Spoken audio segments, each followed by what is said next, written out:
एक भक्त और भगवान की सच्ची अपने आप को श्री कृष्ण को समर्पित कर दिया था। अर्जुन होता हुआ भी नहीं था, इसलिए कि उसने जो कुछ किया अर्जुन के रूप में नहीं, श्री कृष्ण के सेवक के रूप में किया। सेवक की चिंता स्वामी की चिंता बन जाती है। अर्जुन का युद्ध अपने ही पुत्र बब्रुवाहन के साथ हो गया, जिसने अर्जुन का सिर धड़ से अलग कर दिया और कृष्ण दौड़े चले आए, उनके प्रिय सखा और भक्त के प्राण जो संकट में पड़ गए थे। अश्वमेध यज्ञ का घोड़ा बब्रुवाहन ने पकड़ लिया और घोड़े की देखभाल की जिम्मेदारी अर्जुन पर थी। बब्रुवाहन ने अपनी माँ चित्रगदा को वचन दिया था कि मैं अर्जुन को युद्ध में परास्त करूंगा, क्योंकि अर्जुन चित्रगदा से विवाह करने के बाद लौटकर नहीं आया था।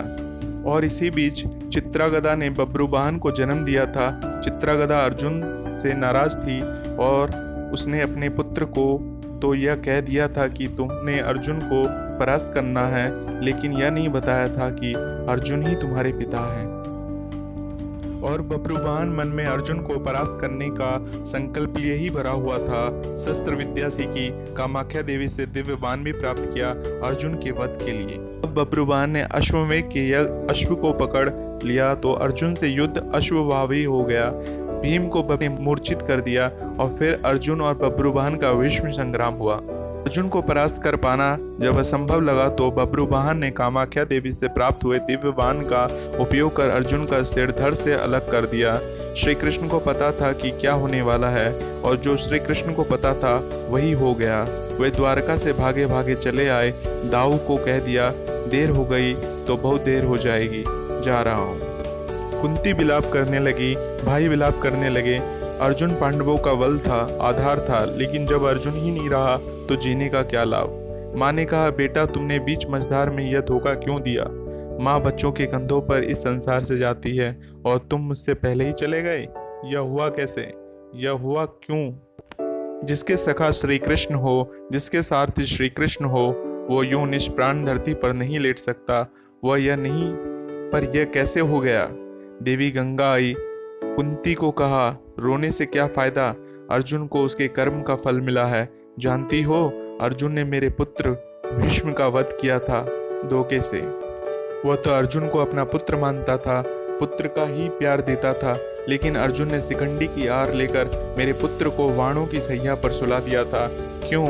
भीष्म ने तो अपने हथियार नीचे रख दिए थे। वह शिखंडी पर बाण नहीं चला सकता था, वह प्रतिज्ञाबद्ध था, लेकिन अर्जुन ने तब भी मेरे पुत्र की छाती को बाणों से छलनी किया था। तुम्हें शायद याद नहीं, लेकिन मुझे अच्छी तरह याद है। तब मैं भी बहुत रोई थी। अब अर्जुन का सिर धड़ से अलग है। बब्रुवाहन ने जिस बाण से अर्जुन का सिर धड़ से अलग किया है, वह कामाख्या देवी माध्यम से मैं नहीं दिया था। अर्जुन को परास्त कर पाना बब्रुवाहन के लिए कठिन था। आखिर उसने मेरे ही बाण का प्रयोग किया और मैंने अपना प्रतिशोध ले लिया।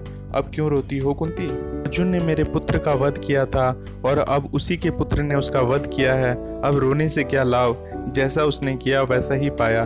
मैंने अपना प्रतिशोध ले लिया। और प्रतिशोध शब्द भगवान श्री कृष्ण ने सुन लिया। हैरान हुए। अर्जुन का सिर धड़ से अलग था और गंगा मैया भीष्म की माँ अर्जुन का सिर धड़ से अलग किए जाने का अपने प्रतिशोध की पूर्ति बता रही है। श्री कृष्ण सहन नहीं कर सके। एक नजर भर अर्जुन के शरीर को, बुआ कुंती को, पांडु पुत्र को देखा, बब्रुवाहन और चित्रगदा को भी देखा। कहा, गंगा मैया आप किस प्रतिशोध की बात कर रही हैं। बुआ कुंती से, अर्जुन से, या फिर एक माँ से। माँ कभी माँ से प्रतिशोध नहीं ले सकती। माँ का हृदय एक समान होता है। अर्जुन की माँ का हो या भीष्म की माँ का, आपने किस माँ से प्रतिशोध लिया है। गंगा ने कहा, वासुदेव अर्जुन ने मेरे पुत्र का उस समय वध किया था जब वो निहत्था था। क्या यह उचित था। मैंने भी अर्जुन का वध करा दिया उसी के पुत्र से। क्या मैंने गलत किया। मेरा प्रतिशोध पूरा हुआ। यह एक माँ का प्रतिशोध है। श्री कृष्ण ने समझाया, अर्जुन ने जिस स्थिति में भीष्म का वध किया, वह स्थिति भी तो पितामह ने ही अर्जुन को बताई थी, क्योंकि पितामह युद्ध में होते तो अर्जुन की जीत असंभव थी और युद्ध से हटने का मार्ग स्वयं पितामह ने ही बताया था। लेकिन यहाँ तो स्थिति और है। अर्जुन ने तो बब्रुवाहन के पहाड़ों को रोका ही नहीं, स्वयं पहाड़ तो नहीं किया, उसे काटा तो नहीं। और यदि अर्जुन यह चाहता तो क्या ऐसा नहीं हो सकता था। अर्जुन ने तो आपका मान बढ़ाया है।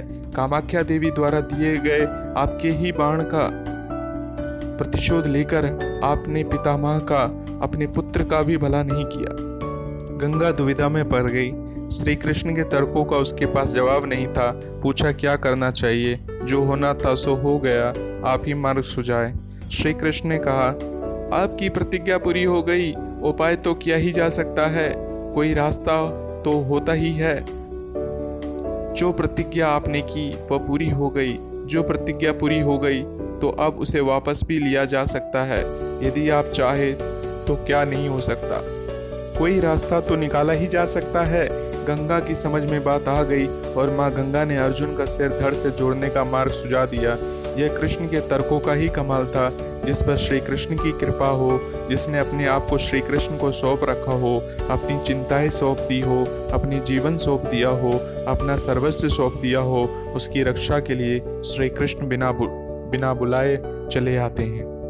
द्वारका से चलने पर दाऊ ने कहा था, कान्हा, अब अर्जुन और उसके पुत्र के बीच युद्ध है, कौरवों के साथ नहीं, फिर क्यों जा रहे हो? तो कृष्ण ने कहा था, दाऊ, अर्जुन का पता नहीं कि वह जिससे युद्ध कर रहा है वह उसका पुत्र है, इसलिए अनर्थ हो जाएगा और मैं अर्जुन को अकेला नहीं छोड़ सकता। भगवान और भक्त का नाता ही ऐसा है, दोनों में दूरी नहीं होती और जब भक्त के प्राण संकट में हो तो भगवान चुप नहीं बैठ सकते। अर्जुन का सारा भाव हो और कृष्ण दूर रहे, यह हो ही नहीं सकता। याद रखें, जिसे श्री कृष्ण मारना चाहे कोई बचा नहीं सकता और जिसे वो बचाना चाहे उसे कोई मार नहीं सकता। अर्जुन और श्री कृष्ण हैं ही एक, नर और नारायण। तो कैसी लगी आपको हमारी ये कहानी? अगली कहानी के लिए हमारे चैनल को सब्सक्राइब जरूर करिए। जय श्री श्याम।